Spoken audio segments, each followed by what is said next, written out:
last year, habang natutulog sa aeroplano, gigisingin para lang mag-fill up ng arrival card. Di ba? Tapos, pag uuwi ka na naman, pagod ka na, magpapahinga ka, gigisingin ka na naman for the departure card na naman. Di ba? Tapos, akala namin, drama lang yung papel na yon. Hindi pala. Alam mo ginagawa, ine-encode pala ho yan manually. Kasi kailangan ng data ng Department of Tourism. At kailangan din ng data na yan ng DMW para alam yung mga umaalis at bumabalik na OFWs. Tapos, kailangan din pala ho yan ng quarantine. Kaya nagsanib puwersa po ang ating mga ahensya, and I'm very excited and inspired personally to see a government where we move as one. That is actually the essence of e-governance. Kaya po nung ginawa po ito, hindi ka na mag-fill up ng forms paulit-ulit. Hindi mo na rin kinakailangan na mag-fill up na rin ng travel declaration form. Tapos may health form pa. Tapos may website pa para kailangan mong puntahan yung website na yon para mag-declare kung may sakit ka na pwede ka na magsinungaling. Tapos, pagdating mo, kailangan mo pang mag-fill up na naman ng customs form na naman.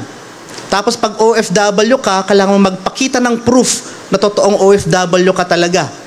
Tapos pag ikaw ay turista, napakarami pong lugar na airport na kailangan mag-fill up ng tourism form. 8 ahensya po ito. At napaka-komplikado.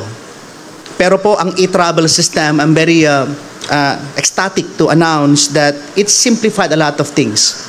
In fact, when I was meeting Commissioner Tatansinko, nag-create kami ng time and motion study. Alam niyo kung bakit mahaba ang pila sa airport, aside sa napakaraming hihingin na dokumento, ay nagmamanual din yung ating mga immigration officer ng mga datos doon. Kaya mahaba ang pila. Pangalawa, ay maraming kukunin na dokumento, halimbawa OFW, o kaya visa, and so on and so forth. Kaya marami pong mga hadlang kung bakit po mabagal ang pagpasok po sa airport. Nung ginawa po ang e-travel 1.5 years ago, we're able to integrate a lot of systems in it. We're able to remove the arrival card. We're able to remove the departure card. We're able also to automate tourism system. Hindi na po nag-encode manual po yan ng sako-sako pong mga arrival card at departure card. At kapag pangit daw ang sulat, kahit ano nang i-type mo, okay na yan. Di ba? Tapos, syempre po, dyan na po yung ating tourism form na pinifilapan din sa mga local airport. At hindi lang po yan. Hindi namin alam, meron palang seaport form din. At alam nyo po, hindi lang yan. Meron din pong cruise form. Yung mga turista po na sumasakay ng ating mga barko na kailangan mag-fill up ng manual po lahat yan. Pero ano po, I'm very happy to say that for the first time in the history of this country, we can now say that for the first time, we are the first among the countries na paperless na po ang ating mga airport. 18 airports and 36 seaports. Hindi lang po yan. Real-time na po ang data.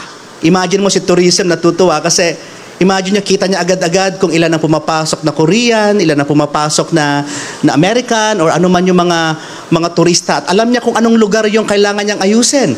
Alam niya, yung better decision making, no, nandun na rin.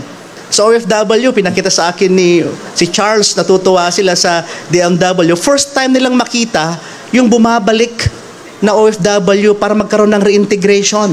Kita nila doon na ilan yung lumalabas na OFW, ilan din yung bumabalik.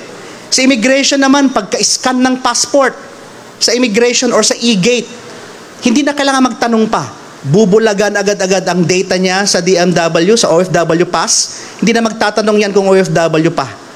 Hindi na magtatanong yan kung ito ay meron siyang mga permits na kakailanganin kasi naka-integrate na. At hindi na siya mag-encode ng mga napakadaming data naman kasi na-automatic na yung fill-up ng information. This is an innovation, a simplified one, but impactful.